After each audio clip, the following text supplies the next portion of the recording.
మరి యువగళం పాదయాత్రలో కొన్ని ముఖాముఖి కార్యక్రమాల్లో కొంతమంది సంబంధించిన బహిరంగ సభలు అంటే కొన్ని మాట్లాడతాం కదా, ఇప్పుడు మనం ఎలా మాట్లాడాలి దాంట్లో మరి కొంతమంది చాలా జగన్మోహన్ రెడ్డి వెళ్ళిపోవాలి, మీరు వస్తే మాకు ఈ సహాయం చేయండి, మాకు ఇది ఓకే చేయండి, మేము ఎంత కళ్ళు సంబంధించిన వాళ్ళు కానీ బీసీ వాళ్ళు కానీ వాళ్ళందరూ మీరు వస్తే టీడీపీ వస్తే మాకు బాగుండేది, జగన్మోహన్ రెడ్డి వల్ల మేము నష్టపోతున్నాం, ఇవన్నీ ఎందుకు వస్తున్నాయి? ఎప్పుడైతే నేను చెప్తున్నానమ్మా, కొంతమంది బెనిఫిషరీస్ ఫింగర్ టిప్స్ మీద ప్రతి దానిలో ఉంటారు. అక్కడ మనం మెజారిటీ ఆఫ్ పీపుల్ని కన్సిడర్ చేయాలి. టు బీ ఫ్రాంక్ మాట్లాడుకోవాలంటే ఇప్పుడు వాళ్ళ ప్రభుత్వం ఉన్నప్పుడు కూడా బెనిఫిట్ అయిన వాళ్ళు ఉన్నారుగా, మీరు అన్నట్లే సేమ్ సామాజిక వర్గం వాళ్ళు, ఆ సామాజిక వర్గానికి సపోర్ట్ చేస్తున్న వాళ్ళు మిగిలిన వాళ్ళు బీసీలో, ఎస్సీలో, ఎస్టీల్లో, మైనారిటీల్లో ఉండుండొచ్చు. ఆ మెయిన్ రూట్ ఎక్కడ ఉంటుంది? అదే సామాజిక వర్గం. ఎవరైతే ఆ ఫింగర్ టిప్స్ మీద ఉన్నారో వాళ్ళని తీసుకొచ్చేసి ఆ పెయిడ్ ఆర్టిస్టులను తీసుకొచ్చి ఎవరైతే బెనిఫిట్ అయ్యారో వాళ్ళు ఉంటారు కదా, వాళ్ళని తీసుకొచ్చి అది అందరికి ఇప్పుడు ఓపెన్గా అందరు చెప్పుకుంటారు. స్క్రిప్టేనా? అంతే, స్క్రిప్ట్ ఓపెన్గా తీసుకొచ్చి అక్కడ సభ జరుగుతుంది, నువ్వు వచ్చి మాట్లాడాలి, ఆన్ డిమాండ్ వాడు వచ్చి మాట్లాడాల్సిందే. అక్కడికి తప్పదు. అది అసలు రూఢి అయింది. అందరు కూడా నవ్వుకుంటున్నారు, వాళ్ళ పార్టీలో వాళ్ళే, టీడీపీలో వాళ్ళే సీనియర్స్ నవ్వుకుంటున్నారు.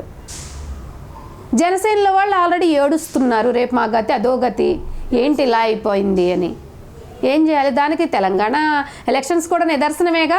సరే, ఐటీని మేమే డెవలప్ చేశాము, ఐటీ వాళ్ళు మీటింగ్ పెట్టుకున్నారు మన గచ్చిబౌలిలో, ఎంత డబ్బు తగలేశారు దానికి. ఎవరో స్పాన్సర్, తనకు మాసిన వాళ్ళు స్పాన్సర్స్ ఉండి ఉంటారు, పెట్టారు. మేము డెవలప్ చేసాం, ఐటీని మేమే తీసుకొచ్చాం, చంద్రబాబు నాయుడు గారి వల్ల ఐటీ వచ్చింది, అసలు హైదరాబాద్ డెవలప్మెంట్ అంతా చంద్రబాబు నాయుడు గారి వల్లే, అది ఇది అని చెప్పేసి మాట్లాడారు, చేశారు. మరి మనం ఎలక్షన్స్లో ఏమైందమ్మా?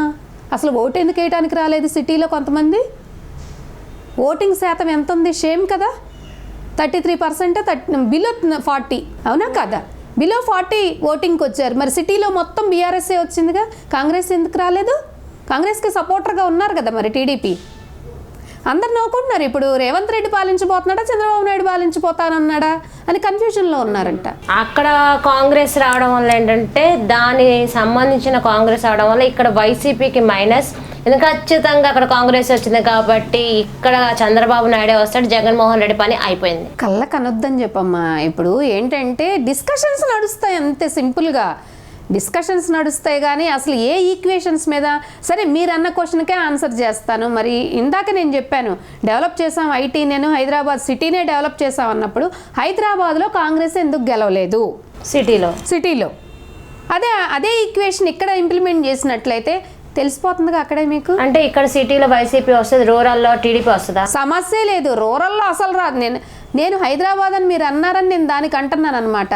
వాళ్ళు పగటి కళల్ని కలనివ్వండి, తట్టా బుట్ట అన్నీ ఎటు ఇక్కడ ఏమీ లేవు వాళ్ళకి పర్మనెంట్గా. సో ఏంటంటే ఎలక్షన్ అయిన మరుక్షణం తట్టబుట్ట సర్దుకొని వెళ్ళిపోవాల్సిన అవసరం వాళ్ళకే వస్తుంది, దానిలో డౌట్. మీరైతే కాన్ఫిడెంట్గా వైసీపీ వస్తుంది? 100% నేను కాన్ఫిడెంట్గా ఉన్నాను. ఉంది.